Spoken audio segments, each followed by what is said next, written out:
See everyone in the background? They're not just background details. I was so slow at planting rice compared to them that I ended up as the main character in the foreground. My colleague, well, more like my friend at my co-working space, Sugi, organized a trip out to Kurokawa, Japan, a mountain village about 2.5 hours drive north of Osaka. After about 90 minutes of driving, we stopped at a hardware store. We were there to buy some boots. I thought to myself, wait, are we actually going to be working in the fields? I thought this was supposed to be a summer picnic. I would have worn some light outdoor gear had I known. I really need to continue developing my Japanese language skills so that I'm clear on what's going on in various situations. That's all right. I knew I'd be just fine in my jeans. I bought the biggest size boots I could find in the store, which were still too small for me because shoes rarely run above size 10 in Japan.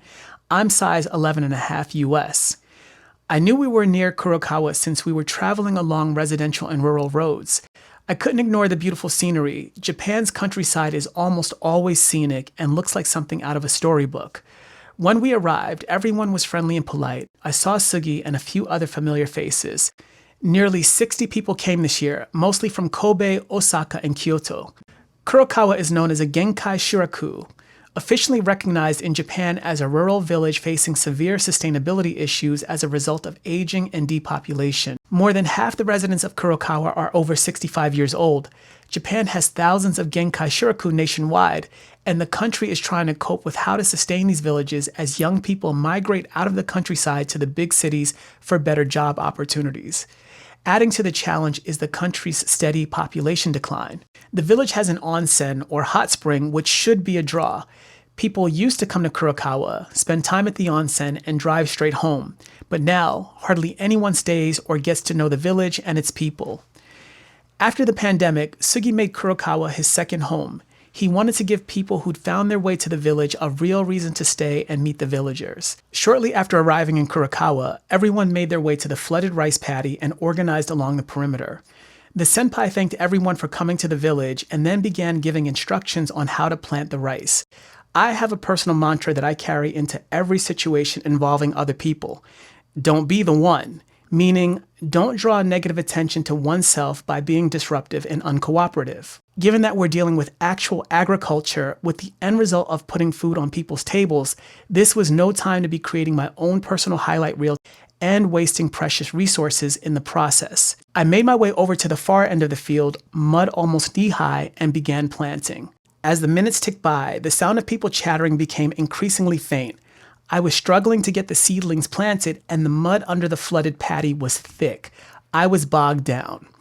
I don't know if it was that part of the field or if I was just really bad at planting rice. I hadn't even made it a quarter of the way. Embarrassed by my pace and lack of proximity to everyone, I picked up my pace. But that didn't help matters. Everyone was steadily making their way to the end of the paddy, and I hadn't even made it halfway. 15 minutes later, Sugi barked from across the field, "Mark-san, speed up. It will be lunchtime soon." The pressure was on. I'm sure everyone worked up an appetite after planting rice in the fairly warm weather, and my slow pace was surely going to delay lunch by at least 40 minutes. I was the one, despite my own determination otherwise. Someone came over to ask me how I was doing. It was his polite way of conveying that I was too slow. He offered to take some of my rice mat and began planting alongside me. We finally got the rice planted. After planting rice, everyone got cleaned up and we headed to another part of the village for lunch. As we walked over, I took in the scenery. It was a surreal feeling to be in such a place, being part of a shared goal with so many different people. I've seen various aspects of Japan in my 7 years here, but this was something entirely new. It was far beyond anything I had ever imagined before coming here. In some ways, it took me back to my childhood when I visited my great-grandmother's home in rural Virginia. Both places are a different world from where I live and feel so easy and free. Outside the traditional Japanese home, there was a communal table set up where everyone placed their dish that they brought to share. The highlights were last year's harvested rice cooked by one of the villagers over a wood-fired kamado. Another villager makes miso by hand every year and makes miso soup. Everyone talked about what they brought and where it came from. There was everything from homemade dishes, delicacies, and even food purchased at a highway rest area. It's not very different from what many of us do in the West, but Japanese don't ask questions like, "Who made this potato salad?" or Who brought this pumpkin pie? I didn't bring anything. Once again, I really have to improve my Japanese so that I know what's going on. But I didn't feel bad as it was my first time participating in such a gathering. Next time I'll bring something. The gathering reminded me of visiting my own family during holidays and family reunions. Everyone was so kind and friendly, and many people were curious about me. Fortunately, my Japanese skills are good enough that I could have conversations with various people. I also noticed that the villagers were really diligent in their approach to everything. Today really wasn't about the rice. It was about sharing the collective spirit of the village. They were thrilled to have a newly planted rice field, dozens of guests, and a table full of food for everyone to enjoy. Today, visitors came and stayed for a while, talking, laughing, and playing, the types of things that have become a rare occurrence here.